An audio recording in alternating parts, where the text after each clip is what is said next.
defensible. Okay, the Jussie Smollett case was covered by the media as fact from the first day it was reported. There were a bunch of journalists who jumped the gun, but that's not, again, none of that matters. You remember when AOC said a few weeks back that people are too focused in on the facts? They should really focus in on the moral truth. It's the moral truth that matters. Stop focusing in on things like whether things are true or not. Focus in on the morality of things. Don't bother with the facts. Focus in on the morality. Members of the media did this.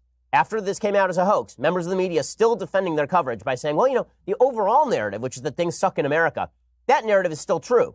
It's the same thing they did with the Michael Brown shooting. You remember Michael Brown shot in Ferguson, Missouri. The lie went out that Michael Brown was approaching the police officers and raising his arms and saying, hands up, don't shoot. And then it turned out all of that was a lie. It didn't matter. The entire media ran with it because it pushed the narrative that our police forces across America were racist, even though there was nothing racist about the shooting. And in fact, Michael Brown was justifiably shot. Liz Plank on CNN did exactly this. She's an editor over at Vox.com or a writer over at Vox.com. She said, listen, just because it's a hoax doesn't mean it's not real. I think it's important to cover this story. I also think it's important to cover the other several stories of hate crimes.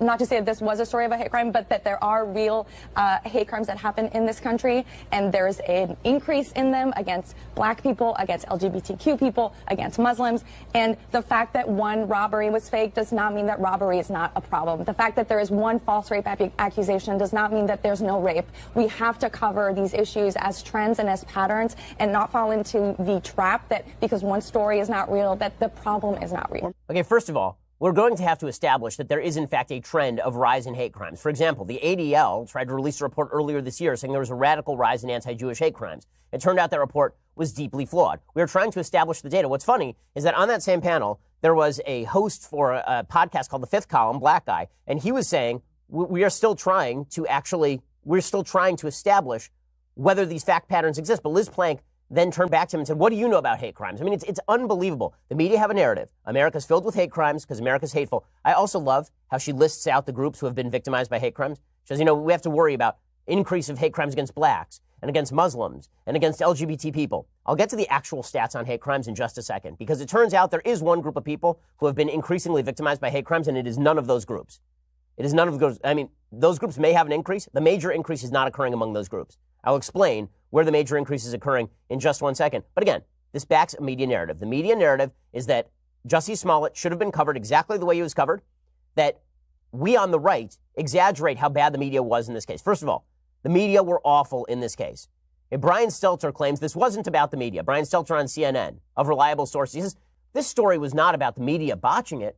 The story was weaponized by the right. So, of course, the left, having been shown to be completely terrible at their jobs, the members of the media who are on the left, who jumped the gun on this one, like 2 weeks after they jumped the gun on Covington High School, they say the real story here is Republicans pouncing, that the story was weaponized. Here's Brian Stelter on reliable sources. Remember, he's supposed to be sort of the journalistic ombudsman of CNN, calling to account journalistic crappiness. Instead, he says, no, we all did a great job. The real problem is weaponization. Republicans pouncing. It's always pouncing. As I've pointed out over the last 6 weeks, whenever there's an increase in Republicans pounce stories, it means the media are not doing their jobs. It means the left are terrible at their jobs. That's why Republicans are reacting. The reaction of Republicans is never a story. It's never an actual story. The actual story is the media screwing it up. But here's Brian Stelter defending the media and then saying the real problem here are the folks on the right.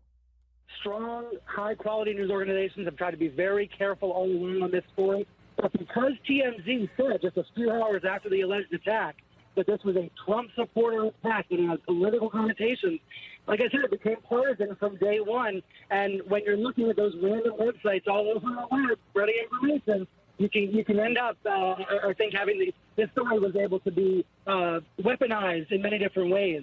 But at its heart, it is still a mystery. Okay, it was weaponized in many different ways. The right was weaponizing the story. Okay, let's go through how the media actually covered this thing from the beginning, because now we are getting gaslit. Now the media covered this thing uncritically, and now they want to tell us, no, we were very careful in our coverage. Here is a montage of members of the media reporting this story. Suffice it to say, they were not critical in their coverage of this story. Empire star Jussie Smollett was the victim of a vicious, racist, and homophobic attack. His attackers hurled racial and homophobic slurs. Two people yelled racist and homophobic slurs. Racial and homophobic slurs. MSNBC. Not only homophobia, we're talking about racism. We're talking Al about Sharpton. hate with steroids. They are looking for two suspects who were apparently wearing Make America Great Again hats. MSNBC. The offenders uttered, "This is MAGA country." CNN. Absolutely despicable. This is horrible to report. This is a horrible story. Ellie, this is a horrible story. Yeah. I mean, the circumstances are just horrific. Horrendous and unacceptable. And this is America in 2019.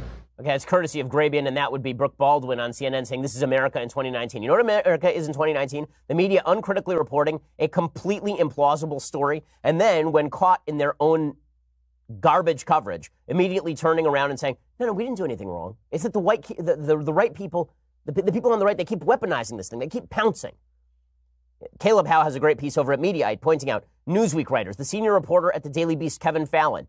We're talking about writer for Boing Boing, writer at Philadelphia Magazine, Vibe Magazine, producers for Nightline on ABC, contributors to Forbes and Slate, an editor at the LA Times, a BuzzFeed writer, a Reuters reporter, writers for Teen Vogue and Washington Post, freelance contributors for Cosmopolitan, senior writers at Rolling Stone, ABC, AP, NBC News writer and producer, HuffPost writer, editor at Washington Post, Vanity Fair. So we're supposed to believe that the media didn't jump on the story? Of course they jumped on the story. Of course they did. It supported their narrative. Not only did they jump on the story, so did the entire left, because the media and the left wanted this story to be true. They desperately wanted the story to be true.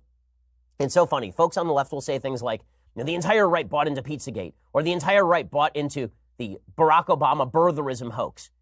Okay, first of all, that is not true. But the entire left, or at least huge swaths of the left, bought fully into not only the Jussie Smollett story, but into the narrative that it was President Trump's fault. So Ellen Page went on TV with Stephen Colbert, and she suggested it was Mike Pence's fault that a crime that never happened actually happened. Is she going to walk this back? This thing has 20 million views. 20 million views. Ellen Page, last relevant when she was playing the dull person in Inception. Now she is coming forth and saying that it was Mike Pence. This thing has 20 million views. When does she walk this back? When is she held accountable for this lie? Never. The Vice President of America wishes I didn't have the love with my wife. He has hurt LGBTQ people so badly as the government of Indiana, and I think the thing we need to know, and I hope my show Gaycation did this, in terms of connecting the dots, in terms of what happened the other day to Jussie. I don't know him personally. I send all of my love. If you are in a position of power and you hate people and you want to cause suffering to them, you go through the trouble. You spend your career trying to cause suffering. What do you think is going to happen? Kids are going to be abused, and they're going to kill themselves. And people are going to be beaten on the street.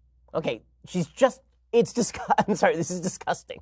And you're taking a fake crime, and you're pinning it on Mike Pence, and then you're blaming Mike Pence for problems across the country for which Mike Pence has no responsibility, and people are uncritically cheering you. Because this is the world in which fake information can travel quickly. You hear about fake news all the time from the media. Oh, the scourge of fake news, the scourge of false narrative. And President Trump complains the media are complicit in fake news and false narrative. You know why this is the case? The reason this is the case is because human beings have a natural tendency to believe stories that back their play. And right now, people have narratives about America that are not true on a lot of different sides, and they're willing to believe stories that back those narratives, no matter how untrue they are.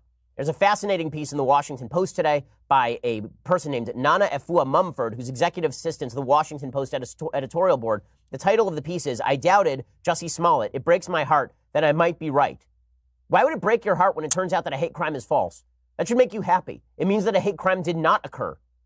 Why does it break your heart when it turns out that accusations that America is deeply racist and homophobic are not backed by an implausible story?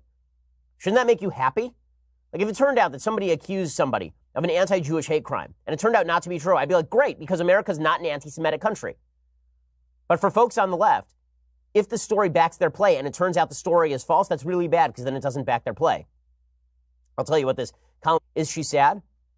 She's sad because maybe it means that Americans won't be as sensitive to hoax stories. The fact that the entire country took this stupid story seriously in the first place demonstrates how sensitive we are, by the way, to stories like this. But here's what this columnist writes, quote, "Perhaps I don't want to believe Smollett because this is a stark and scary reminder of the poor condition of the country that I call home. Maybe this story makes the boogeyman of my nightmares all too real, too close, and too calculating. Maybe it's because while I consider myself an ally to the LGBTQ community, I still don't understand and appreciate the daily harassment that they endure. Or maybe even though I'm a black woman, I still don't know what it's like to be a black man in America."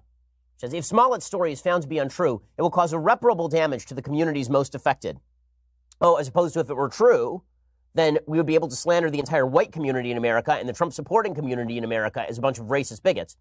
Then that would be good because they are racist bigots. But since it turns out to be false, we can't slander a bunch of people anymore. So that's really bad. She says Smollett would be the first example skeptics cite when they say we should be dubious of victims who step forward to share their experience of racist hate crimes or sexual violence. The incident would be touted as proof that there is a leftist conspiracy to cast Trump supporters as violent, murderous racists. It would be the very embodiment of fake news. Well, there is, in fact, a widespread tendency on the left to cast Trump supporters as violent, murderous racists. That tendency does exist. At the very least, the tendency to call Trump supporters bigots, that's a mainstream tendency. If not violent and murderous, certainly bigots. And she says, that reason more than any other is why I need this story to be true, despite its ugliness and despite what it would say about the danger of the world I live in. The damage done would be too deep and long-lasting. So in other words, in order for one of two things has to happen. Either she has to recognize that the story is false and maybe her preconceptions about America as an evil country are false, or the story can be true and that can reinforce her narrative beliefs. And she would prefer that a black man was beaten on the streets of Chicago by two MAGA-hatted racists so that she can think America's a bad place, then that turned out to not to be true. If your belief in the world relies on people being beaten in the streets, let me suggest, and you feel better when people are beaten in the streets because it backs your worldview, let me suggest you need to change your view of the world. If you are happy when a story of a federal hate crime turns out to be true, something is deeply wrong. Something is deeply wrong. Especially because what that suggests is that people on the other side of the aisle are somehow going to shy away from actual hate crimes. We all took hate crime seriously. Everybody, even people who were skeptical of Jussie Smollett, kept saying, if this turns out to be true. They said, we have questions, but if this turns out to be true. Again, what the left wants you to believe is that there are a lot of people on the right who don't take hate crime seriously, and now they definitely won't take hate crime seriously because of Jussie Smollett. No rational human being should treat outlandish claims as seriously as they would treat serious claims in the first place. Now, I want to talk for a second about hate crimes themselves, because there was a real hate crime that took place over the weekend in New York, and no one gives a crap. The reason no one gives a crap is because it's against a Jew, and it wasn't done by a white supremacist. According to NBC New York, a window of a Brooklyn synagogue was smashed on the Sabbath while the rabbi and his family, including young children, were inside. A large plate glass window was shattered in front of Chabad of Bushwick on Flushing Avenue, Rabbi Menachem Heller said. Heller said his family, including 9 children, stays at the center on Shabbat. They saw 2 people walking away from the scene. Heller said they walked across the street. They asked people to call 911. They flagged down police officers. The city has seen a sharp increase in reported hate crimes so far in 2019. Police had investigated 42 of the hate crimes through February 4th, compared with 19 at the same point last year. Most of those were anti-Semitic. But you haven't heard about those on the national news, have you? Because the only time you hear about anti-Semitic crime is when it's a Trump-supporting white supremacist or somebody you can pin on President Trump. That's when the media care about it. Again, let me give you the narrative in this country. The narrative in this country right now from the media and the left is exactly the narrative put out by Liz Plank, that the people who ought to be most worried in America about hate crime are Muslims and black folks and LGBTQ folks. Now listen, everybody should be upset about any hate crime against any group, but statistically speaking, the group most likely per capita to be targeted are Jews, and no one talks about that unless it's a white supremacist, because it turns out that Jews are targeted by a wide variety of groups, including members of the intersectional pyramid who stack higher on that pyramid than Jews do. This is not according to me, this is according to the FBI. And by the way, the New York Times has admitted as much. The New York Times has admitted, we don't cover hate crimes against Jews in New York City because it doesn't fit our narrative preconceptions. A couple of months ago, they ran a piece about the uptick in hate crimes in New York City against Jews, and they said, we don't cover this on the front page because there's no pattern to it. What they mean by that is there's no way we can pin it on Trump, so we're not going to cover it.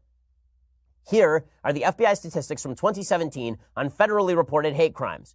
Okay, racial, ethnicity, and ancestry bias. 48.6% were victims of crimes motivated by offenders' anti-black or African-American bias. This is according to race, ethnicity, and ancestry. 17.1% were victims of anti-white bias. First of all, we actually have to determine how hate crimes are categorized, because is it a racial motivation? Is it not a racial motivation? It's never, well, sometimes it's super easy. Sometimes it's not super easy to tell. In any case, blacks are targeted in outsized fashion for hate crimes. But you know who are really targeted in outside fashion for hate crimes? Religious bias.